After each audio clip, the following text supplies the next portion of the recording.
রাশিয়ার টিকা স্পুটনিক 5 তৈরি হবে বাংলাদেশে। আসতে পারে তৃতীয় ঢেউ, স্বাস্থ্যমন্ত্রীর আশঙ্কা 24 ঘন্টায় আরো 98 জনের মৃত্যু। ক্যান্ডিতে দ্বিতীয় দিনেই 500 রানের কাছাকাছি টাইগাররা। এবং জলবায়ু তহবিলে বার্ষিক $100 বিলিয়ন নিশ্চিতের আহ্বান প্রধানমন্ত্রীর।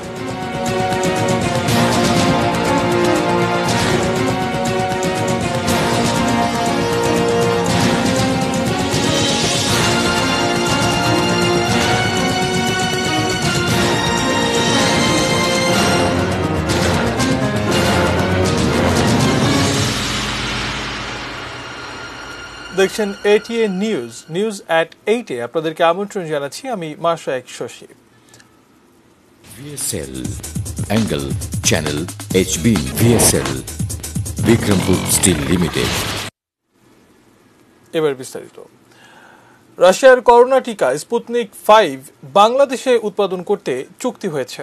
চলতি সপ্তাহেই রাশিয়ার সঙ্গে এই চুক্তি সম্পন্ন হয়েছে বলে জানিয়েছেন পররাষ্ট্রমন্ত্রী ডক্টর AK আব্দুল মোমেন। বিশ্বজুড়ে যখন ভ্যাকসিনের চাহিদা বাড়ছে, তখন ভারতের পুনে সেরাম ইনস্টিটিউটে তৈরি অক্সফোর্ড অ্যাস্ট্রাজেনেকার কোভিশিল্ডের বাইরে অন্য ভ্যাকসিন কিনতে রাশিয়া এবং চীনের সঙ্গে যোগাযোগ করে বাংলাদেশ। একসময় বাংলাদেশে করোনা টিকার থার্ড ফেজের ট্রায়াল করাতে চেষ্টা করা চীন জানিয়ে দেয় তাদের ভ্যাকসিন পেতে লম্বা সিরিয়ালে পড়তে হবে বাংলাদেশকে। রাশিয়ার পক্ষ থেকেও জানানো হয় তাদের যে উৎপাদন ক্ষমতা তাতে বাংলাদেশের মতো বহুল জনসংখ্যার দেশে ভ্যাকসিন সরবরাহ করা কঠিন। দেশটি তাদের তৈরি স্পুটনিক 5 ভ্যাকসিন বাংলাদেশেই উৎপাদনের প্রস্তাব দেয়। চলতি সপ্তাহে স্বাস্থ্য মন্ত্রণালয়ের সঙ্গে এ বিষয়ে প্রাক চুক্তি করেছে রাশিয়া। আমরা যেটাতে রাজি হয়েছি চুক্তিতে সেটা হচ্ছে যে কিছু আমরা ক্যাশ দিয়ে কিনবো, তাদের যে কিছু আমরা এখানে লোকালি প্রডিউস করব, সেটা under N agreement of co production. এটা এর মধ্যে হয়েছে না, এটা আমাদের হেলথ মিনিস্ট্রির লোকেরা ইয়ে করেছে। এই যতগুলো কনফিডেন্সিয়াল সব ওই হেলথ মিনিস্ট্রি, আমরা শুধু পররাষ্ট্র মন্ত্রণালয় শুধু লাইন লাগিয়ে দিয়েছে। চুক্তি অনুযায়ী রাশিয়ার ভ্যাকসিনের ফর্মুলা অন্য কাউকে দিতে পারবে না বাংলাদেশ। কো প্রোডাকশন এক শর্তে, তোমরা এটা কাউকে দেখাতে পারবে না। এই ফর্মুলা আমরা সই করেছি।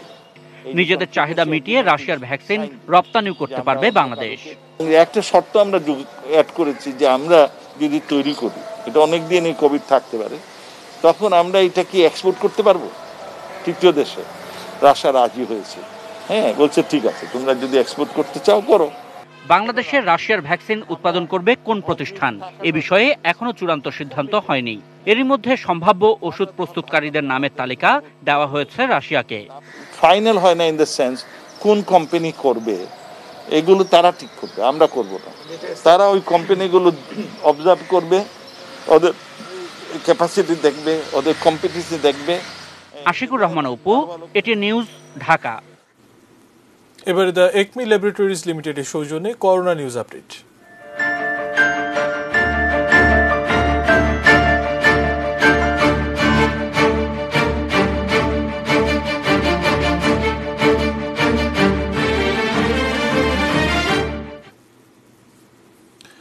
করোনা থেকে মুক্তি পেতে কে না চায়, সেজন্য লাগবে টিকা। আর এই করোনার টিকায় এখন বিশ্ব কর্তৃত্বে মোড়ল দেশগুলোর গেম চেঞ্জার। উকি ঝুঁকি দিয়ে বাজারে আবারও নামার ছকে আছে কেউ কেউ।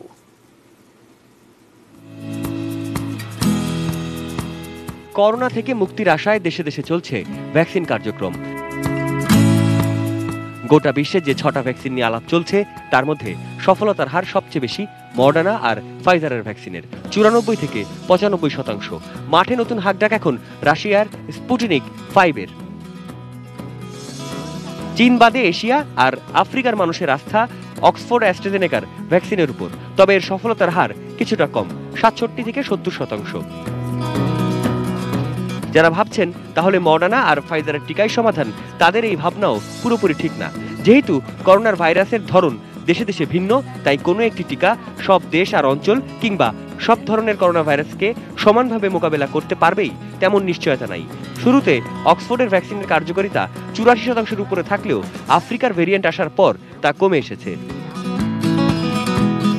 দেশে দেশে করোনা মোকাবেলার চিকিৎসা ব্যবস্থাও ভিন্ন।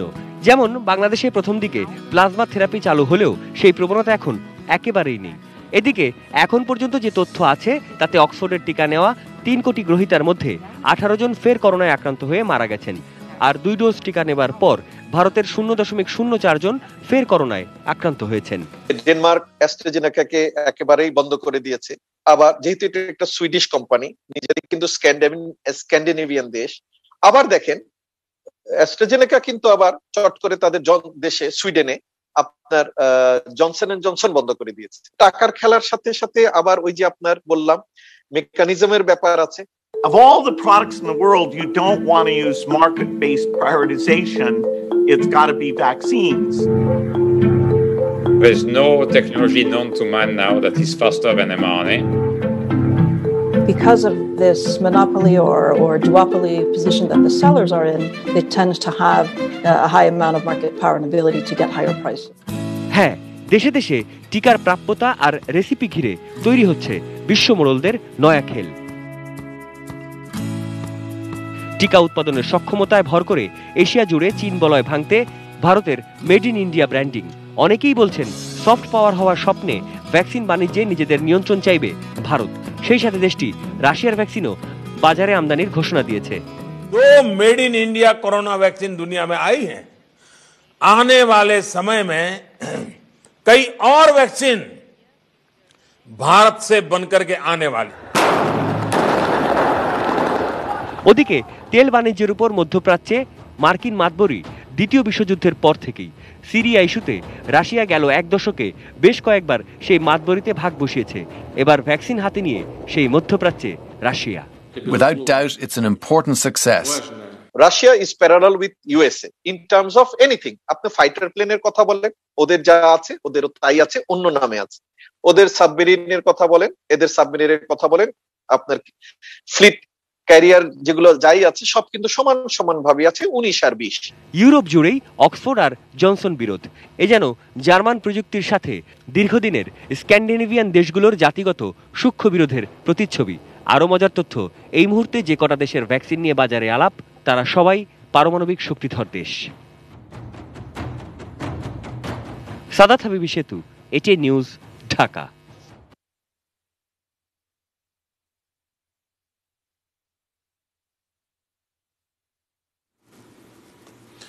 স্বাস্থ্যবিধি না মানলে করোনার দ্বিতীয় ঢেউয়ের মতো তৃতীয় ঢেউও ঠেকানো যাবে না। এজন্য সকলকে সচেতন হওয়ার আহ্বান জানিয়েছেন স্বাস্থ্যমন্ত্রী জাহিদ মালিক। পুষ্টি সপ্তাহের আলোচনা সভায় ভার্চুয়ালি যুক্ত হয়ে আজ এই আশঙ্কা প্রকাশ করেন তিনি। সংক্রমণটা বাড়লো কেন, দ্বিতীয় ঢেউ আসলো কেন, কি কারণ?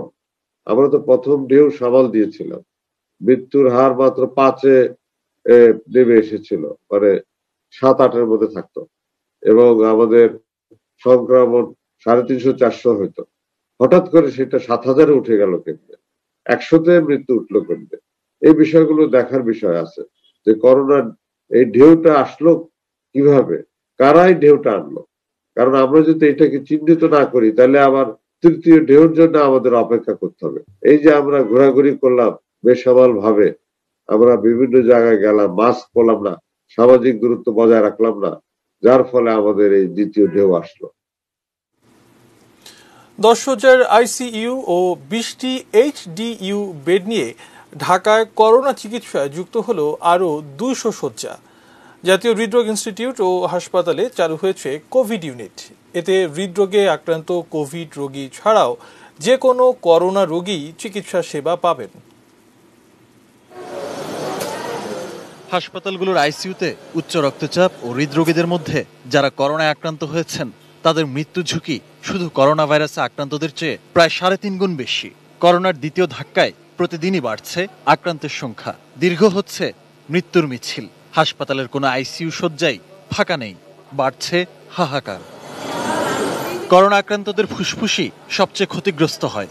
হৃদযন্ত্র আক্রমণ হলে রক্ত জমাট বাঁধে, এ থেকে অনেক রোগের হার্ট অ্যাটাকও হতে পারে। এমন ঘটনা বাড়ছে জানাচ্ছেন চিকিৎসকরা। হার্ট অ্যাটাকের মতো সিমটম থাকে এবং তাদের ইকো করলে দেখা যায় যে হার্টের ওয়ালগুলি ড্যামেজ হয়ে গেছে। তো এরকম পেশেন্ট আমাদের এখানে অনেক আসে, আর ইভেন আপনার একই জায়গায় নিয়েও পেশেন্ট, করোনা পেশেন্ট আসে।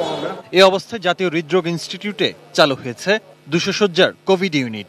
রোগীদের চাপ থাকায় 414 শয্যার এই হাসপাতালে সবসময়ই দ্বিগুণ রোগী ভর্তি থাকেন। সায়েন্টিফিক্যালি যেটা দেখছি যে এই শ্বাসকষ্ট একটা বড় কারণ হচ্ছে রক্ত জমাট বেঁধে যাওয়া, যে কারণে হৃদরোগ একটা বড় জায়গা। অনেক পেশেন্ট আমরা দেখেছি যে হার্ট অ্যাটাক নিয়ে সরাসরি আসছে, কিন্তু কোভিড শুধু হৃদরোগ না, আমরা সমস্ত করোনা রোগী চিকিৎসাই করব, কিন্তু হৃদরোগে যারা আক্রান্ত তারা হচ্ছে প্রিফারেন্স পাবে যে কোনো সময়ের জন্য, কারণ এদের বিভিন্ন ধরনের সাপোর্ট দরকার হয় যেটা অন্য ইনস্টিটিউটগুলো দিতে পারে না। সেন্ট্রাল অক্সিজেন সরবরাহ, হাইফ্লো নেজাল ক্যানোলা আর আইসিইউ সুবিধাও থাকছে এই নতুন কোভিড ইউনিটে। শিগগিরই অত্যাধুনিক সরঞ্জাম সহ চালু হবে পুরো ইউনিট। আইসিইউ থাকবে 9 থেকে 12 বেডের এবং এইচডিইউ যেখানে হাইফ্লো নেজাল ক্যানোলা ওখানে প্রায় 19 থেকে 20টি থাকবে। কমপ্লিট এখনো হয়নি, ওটা 2-1 দিনের মধ্যে হয়ে যাবে। পেসমেকারের জন্য আমি আলাদা ল্যাব রেখেছি, যেই ল্যাবটা আর সাধারণ রোগী ঢুকবে না। তাহলে আমার একই সাথে এখানে ধরেন হার্টের রোগীর চিকিৎসা হচ্ছে, এনজিওগ্রাম হচ্ছে, এনজিওপ্লাস্টি হচ্ছে, রিং লাগানো হচ্ছে, বাইপাস সার্জারি হচ্ছে, ভাস্কুলার সার্জারি হচ্ছে, সবগুলি কিন্তু সাইমালটেনিয়াসলি চলতেছে। আহমেদ রাবি তানিম, এটিএন নিউজ, ঢাকা। এদিকে দেশে করোনায় আরও 98 জনের মৃত্যু হয়েছে।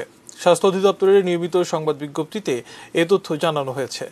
দেশে এ পর্যন্ত করোনায় মোট মৃত্যুর সংখ্যা এখন 10,781। বৃহস্পতিবার স্বাস্থ্য অধিদপ্তরের পাঠানো সংবাদ বিজ্ঞপ্তি অনুযায়ী নতুন করে করোনা শনাক্ত হয়েছে 4,014 জন। গত 24 ঘন্টায় 27,787টি নমুনা পরীক্ষা করে এই ফলাফল পাওয়া গেছে। সর্বশেষ তথ্যানুযায়ী দেশে এ পর্যন্ত মোট শনাক্ত করোনা রোগীর সংখ্যা এখন 7,36,074 জন। বাসাবাড়ি ও হাসপাতাল মিলে 24 ঘন্টায় সুস্থ হয়েছেন 7,266 জন করোনা রোগী। এ পর্যন্ত মোট সুস্থ হয়েছেন 6,42,449 জন। লকডাউনের কড়াকড়িতে দুর্ভোগে পড়েছেন সিএনজি এবং রিকশা চালকরা। একে তো যাত্রী নেই, তার উপর পুলিশি হয়রানি, দুয়ে মিলে তাদের নাভিশ্বাস অবস্থা। তারপরও বাধ্য হয়ে রাস্তায় নামতে হয় তাদের। সরকারের কাছে অর্থ সহায়তার দাবিও জানান তারা। রিপোর্ট করেছেন মাহফুজা মুসলেহি। সিগারেটের ব্যবসা করতাম, এখন 2 দিন ধরে গাড়ি চালাইতেছি। রাস্তার মধ্যে যাত্রী নাই, কি করে চলবো, কি করে খাইমু? করোনায় চাকরি হারিয়ে বিকল্প আয়ের পথ হিসেবে আমির হোসেনের মতো অনেকেই পা রাখছেন রিকশার প্যাডেলে, কিন্তু গলির বাইরে যেতে বাঁধা অধিকাংশ রোডেই। বেঁচে থাকার লড়াইয়ে যাত্রীর সন্ধানে তাই লকডাউনের রাস্তায় ঘুরছেন ঘন্টার পর ঘন্টা। 2 ঘন্টা ধরে ঘুরতাছি, বাল বাচ্চা খাওয়ান দিতে পারি না, বাজারের টাকা মিলে না, ঘরেও খুব কষ্ট, বাইরে খুব কষ্ট। যেখানে দাঁড়ায় পুলিশে সেখানে আঙ্গরে দৌড়াই দেয়, রোজগার করতে পারি না। গুলির ভিতরে তো কোনো গাড়ি ঘোড়া নাই, শতাশতি গাড়ি গুলির ভিতরে আছে। কয়জনের নিব একটা প্যাসেঞ্জার, কিন্তু আমরা মেন রোডে উঠতে দিতেছে না। নগরীর মূল সড়কে বেরোনোর অনুমতি থাকলেও মুভমেন্ট পাশের জটিলতায় পুলিশি বাধার মুখে পড়েন সিএনজি চালক এবং ইজি বাইকাররাও। পুলিশের ঝামেলা তো চেকপোস্টে আছি, তার ভিতরে তো লোক পাইতেছি না। মানে আমাদের মহামারী একটা সমস্যা, করোনার চেয়েও আমরা বেশি কষ্টে আছি। আমার দুজনের মুভমেন্ট পাশের সিস্টেমটা তো নাই ওইখানে। প্রত্যেকদিন আমরা দুজন একসঙ্গে যাতায়াত করতেছি, তো এখন ওনাকে তো আলাদা সিএনজি কিংবা অন্য কোনো মাধ্যমে পাঠালে এটা ব্যয়বহুল আমার জন্য। নিজের বাইক আছে, সেটা যাতায়াত করে অনেক বেনিফিটেড না, সেফটিও তো সেটা। এখন যদি আমার ওয়াইফ কিংবা ফ্যামিলি বাবাকে নিয়ে যাই, তাইলেও তো আলাদা পাঠাইতে হইতেছে। এটা দুইজনের সিস্টেমটা করা উচিত, তাহলে আমাদের জন্য অনেক ভালো হয়। ফলে ড্রাইভারদের সঙ্গে সঙ্গে দুর্ভোগে পড়েন এসবে থাকা সাধারণ যাত্রীরাও। আমি 200 টাকা ইনকাম করি না, আমার 1000 টাকা খরচ হয়ে গেছে রাস্তা ভাড়া। এই ধরনের স্বাভাবিক মানুষ কিভাবে চলবো? আমরা তো রাজনীতিবিদ করি না, বা আমরা মন্ত্রী মিনিস্টারের ছেলে না যে আমরা প্যারাডো গাড়ি না গরম। তবে দায়িত্বরত পুলিশ কর্মকর্তারা জানান, করোনার এমন আপদকালে ডিএমপির নির্দেশনা এবং স্বাস্থ্য বিধি না মানায় জনস্বার্থেই এত তৎপরতা ডিএমপির। আমাদের মুভমেন্ট পাশে অনলি ফর একজন চলবে, 2 জন চলতে পারবে না। এখানে দেখা যায় যে আপনার 3 জন 4 জন, এরা বিভিন্ন অজুহাত দেখায়। মানুষকে করোনা থেকে মুক্ত করার জন্য আমরা এটা করছি, মানুষকে আমরা হয়রানি করতেছি না, আমরা যতটুকু পারতেছি ওদেরকে সচেতন করতেছি এবং বোঝাচ্ছি। গণসচেতনতার পাশাপাশি এ ব্যাপারে সড়কে প্রত্যেকের সহযোগিতাও প্রত্যাশা করেন দায়িত্বরত পুলিশ কর্মকর্তারা। Mahfuza Muslehi, ATN news, Dhaka. এবারে ক্লাব স্পোর্টস নিউজ।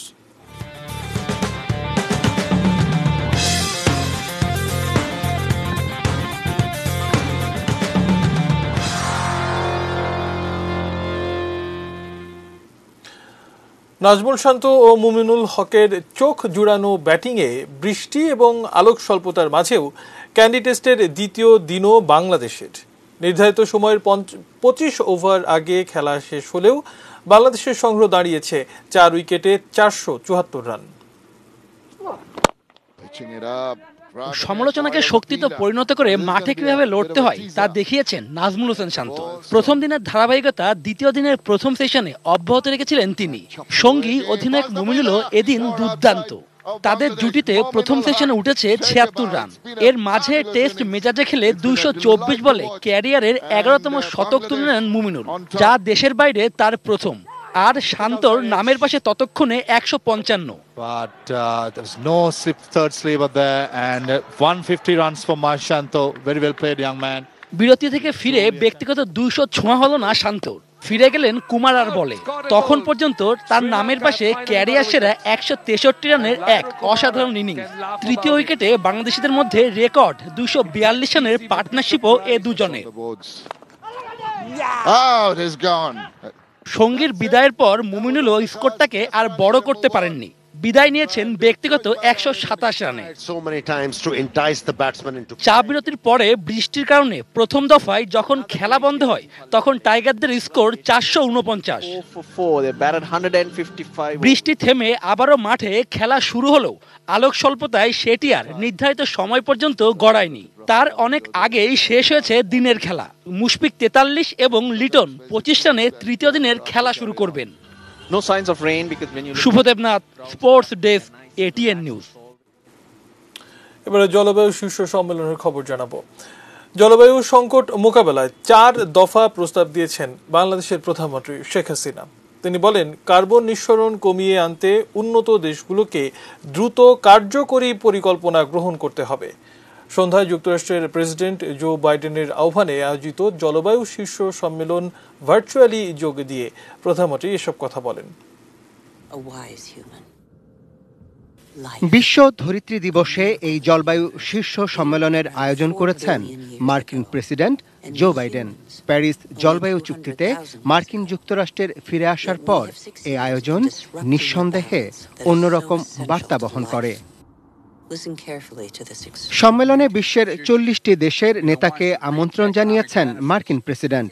ভার্চুয়াল এই আয়োজনে অংশ নিয়েছেন চীনের প্রেসিডেন্ট শি জিনপিং, রাশিয়ার প্রেসিডেন্ট ভ্লাদিমির পুতিন সহ উন্নত এবং উন্নয়নশীল দেশগুলোর রাষ্ট্র ও সরকার প্রধানরা। সম্মেলনে চ্যাম্পিয়ন্স অব দ্য আর্থ পুরস্কার জয়ী বাংলাদেশের প্রধানমন্ত্রী শেখ হাসিনা বলেন, কম কার্বন নিঃসরণ করে উন্নয়নের পরিকল্পনা করেছে তার সরকার। তবে জলবায়ু মোকাবেলায় জিডিপির প্রায় 2.5% ব্যয় করার পরেও আশ্রয় নেওয়া রোহিঙ্গা জনগোষ্ঠী বাংলাদেশের জন্য বিপর্যয় ডেকে আনছে বলেও মন্তব্য করেন প্রধানমন্ত্রী। 1.1 million forcefully displaced Rohingyas from Myanmar, whom we have sheltered, worsened our vulnerability. Bangladesh is pursuing a low-carbon development path to raise our national determined contribution, NDC, and adaptation ambition. Sheikh Hasina বলেন, করোনা মহামারী আমাদের মনে করিয়ে দিয়েছে বৈশ্বিক সংকট মোকাবেলায় একমাত্র উপায় সব দেশের সমন্বিত উদ্যোগ। তেমনি জলবায়ু বিপর্যয় ঠেকাতে 4 দফা প্রস্তাব তুলে ধরেন ক্লাইমেট ভালনারেবল ফোরামের chairman Sheikh Hasina. Immediate and ambitious action plan by developed countries to reduce their carbon emissions to keep the global temperature rise at 1.5 degrees Celsius. The developing nations should also focus on mitigation measures. Number 2, ensuring the annual target of $100 billion which should be balanced 50-50 between adaptation and mitigation with special attention to the vulnerable countries while pursuing loss and damage. Number 3, major economies, international financial institutions and private sectors should come forward for concessional climate financing as well as innovation. And number 4, focus is needed on green economy and carbon neutral technologies with provision to technology transfer among nations. Arafat Siddiqui, I ATN thank you news, all. Dhaka. News at 8 এর report জানিয়েছি ছোট্ট একটা বিরতি, কিছুক্ষণের মধ্যে ফিরবো, সঙ্গে থাকুন।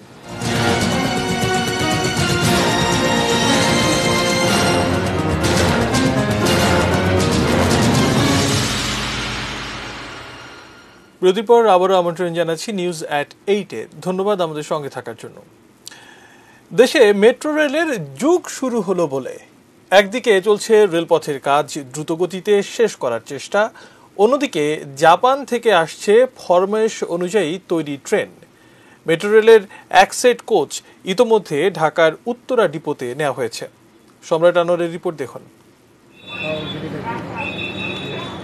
সাহসে কিনা হয়, মেট্রো রেলের স্বপ্নটাও যে আজ বাস্তবতার পথে।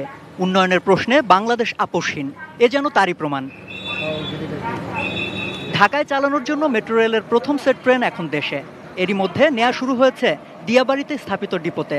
বুধবার বিকেলে তুরাগ তীরের অস্থায়ী জেটিতে আনা হলেও বৃহস্পতিবার সকালে বার্স থেকে তার খালাসের কাজ শুরু হয়। বিশাল কর্মযজ্ঞের কোথাও কোনো ত্রুটি যাতে না হয়, শুরু থেকেই সেই চেষ্টা। লিফটিং জিপ থাকার পরও তাই বাড়তি সতর্কতা, বাড়তি সময় নিয়েই চলে কোচ নামানোর কাজ। 6টি কোচ নামানোর কাজ চলবে শুক্রবার পর্যন্ত। বাংলাদেশের প্রথম মেট্রো রেলের প্রথম কোচ আমরা আজকে এখানে আল্লাহর রহমতে সফলভাবে ট্রেলারের উপরে আনলোড করেছি। এরপর কোচগুলোর অবস্থান হবে দিয়াবাড়ির ডিপোতে। এরই মধ্যে পরীক্ষার জন্য সব ধরনের আনুষঙ্গিক যন্ত্রপাতি আনা হয়েছে ইতালি থেকে। পরীক্ষা শেষে সন্তুষ্ট হলেই কোচগুলো তোলা হবে লাইনে। এরপর পরীক্ষামূলক চলাচল, যার জন্য দিয়াবাড়ি ডিপো থেকে পল্লবী পর্যন্ত মেট্রো রেলের লাইন, সংকেত ব্যবস্থা ও স্টেশন অবকাঠামো প্রস্তুত করা হচ্ছে।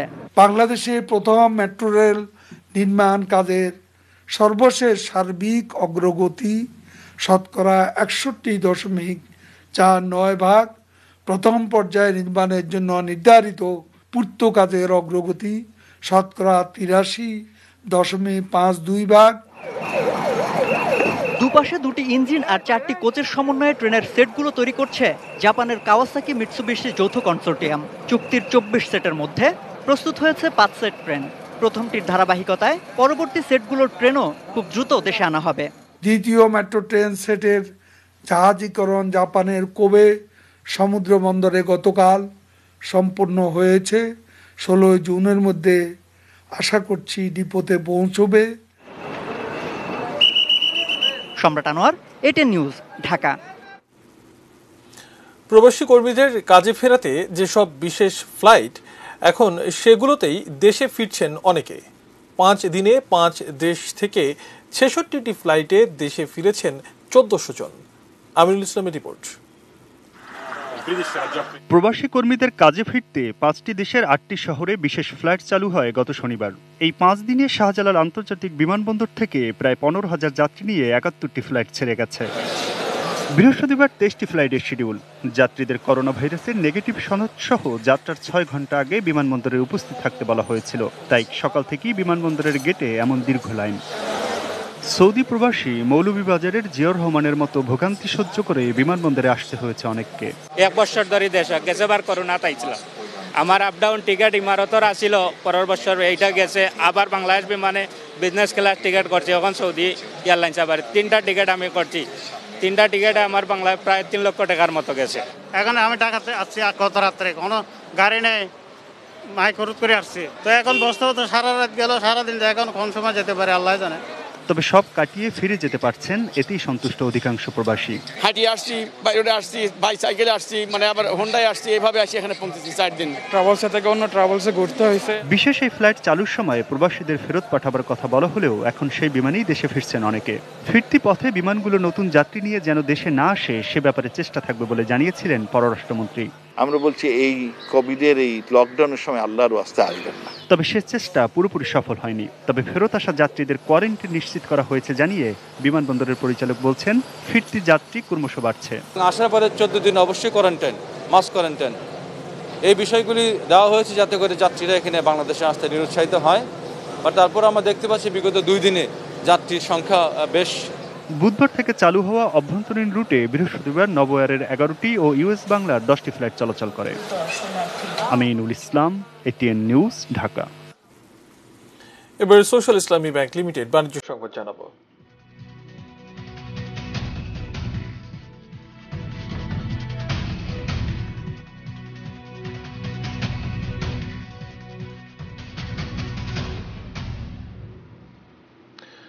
দোকান খোলার অপেক্ষায় এখন ছোটখাটো ব্যবসায়ীরা। রমজান ও ঈদের মৌসুমে করোনা সংক্রমণের ভয়াবহতা এবং লকডাউনে তাদের পথে বসার উপক্রম হয়েছে।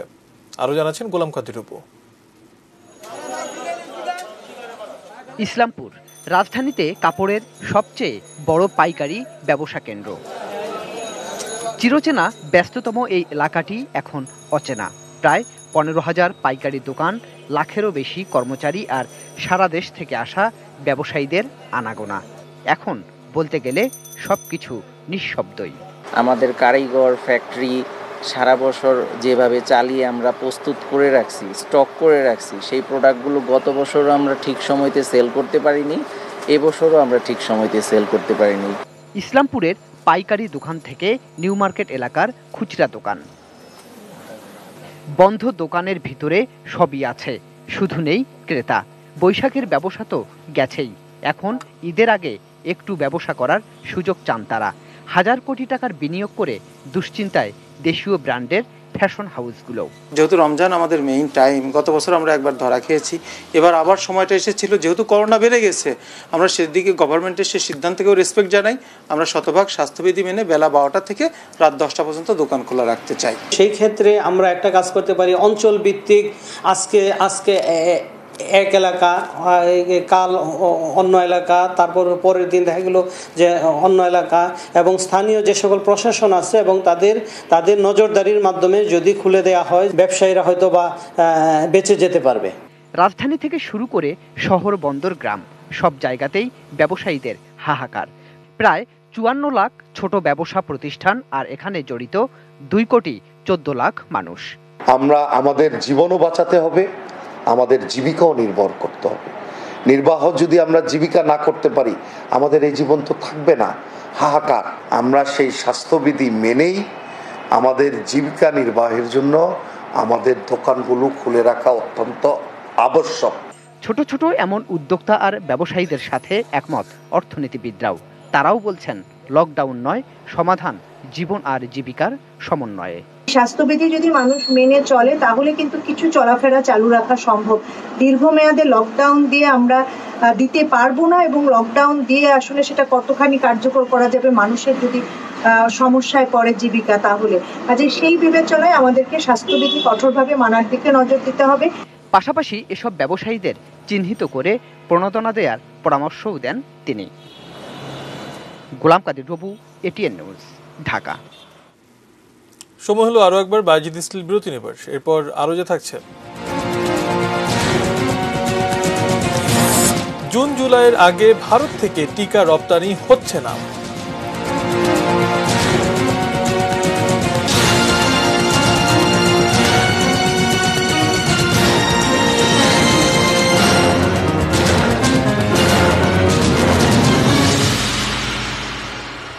বিরতির পর আবারও আমন্ত্রণ জানাচ্ছি নিউজ@8-এ। ধন্যবাদ আমাদের সঙ্গে থাকার জন্য।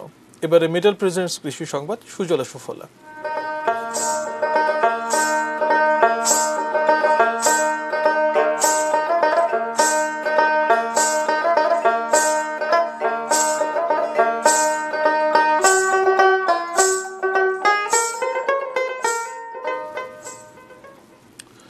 ভেড়ার খামার করে স্বাবলম্বী হয়েছেন জয়পুরহাটের সনি মণ্ডল নামে এক তরুণ। কম খরচে লাভবান হওয়ায় তার দেখাদেখি এলাকার অনেকেই এখন ভেড়ার খামার করায় আগ্রহী। জেলার পশ্চিম বিহারপুর গ্রামের সনি মণ্ডল কয়েক বছর আগে তার ব্যবসায় লোকসানে পড়েন। পরে ভাগ্য বদলের আশায় 1.5 বছর আগে 10,000 টাকা নিয়ে মাত্র 2টি ভেড়া কিনে শুরু করেন খামার। বর্তমানে তার খামারে ভেড়ার সংখ্যা প্রায় 60টি। এর মধ্যে বেশ কয়েকটি ভেড়া বিক্রি করে সচ্ছলতা এনেছেন পরিবারে। সরকারি সহযোগিতা পেলে খামারটিকে আরও বড় করার আশা তার। ভেড়া পালনে চিকিৎসা, ওষুধ সহ বিভিন্ন পরামর্শ দিচ্ছেন প্রাণী সম্পদ কর্মকর্তারা। ফোন কলের মাধ্যমে ঘরে বসেই পণ্য ক্রয়ের সেবা চালু করল হোম অ্যাপ্লায়েন্স ও ইলেকট্রনিক্স রিটেইলার ব্র্যান্ড সিঙ্গার।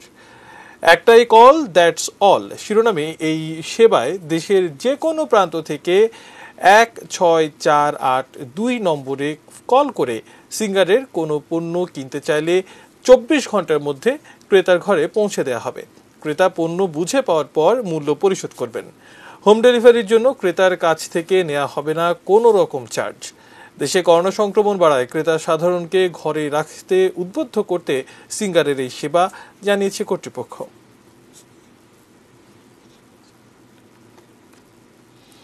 সপ্তম প্রতিষ্ঠাবার্ষিকী উদযাপনে সেবা গ্রহীতা ও শুভানুধ্যায়ীদের অভিনন্দন জানালো বিআরবি হাসপাতাল।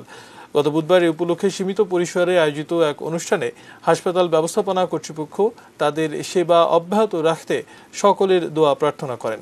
বিআরবি হাসপাতালের প্রধান নির্বাহী কর্মকর্তা AKM শামসুল আরেফিন, পরিচালক ডক্টর মোহাম্মদ মনসুর আলী এবং বিভিন্ন বিভাগীয় প্রধান সহ ঊর্ধ্বতন কর্মকর্তারা এ সময় উপস্থিত ছিলেন।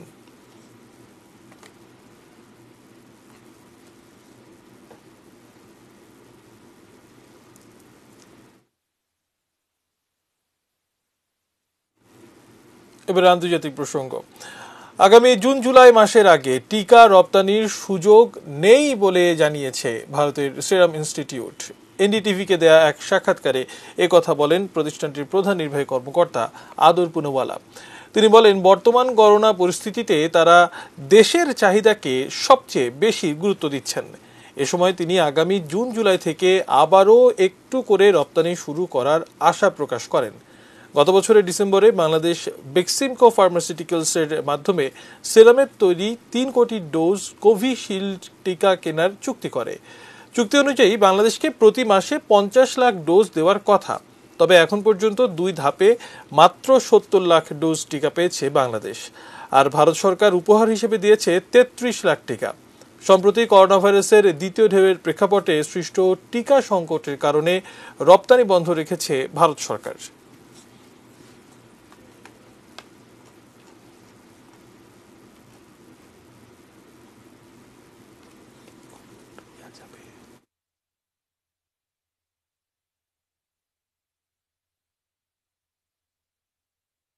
নিউজ@8 এর আয়োজন। সঙ্গে থাকুন, দেখতে থাকুন 8 নিউজ। ধন্যবাদ।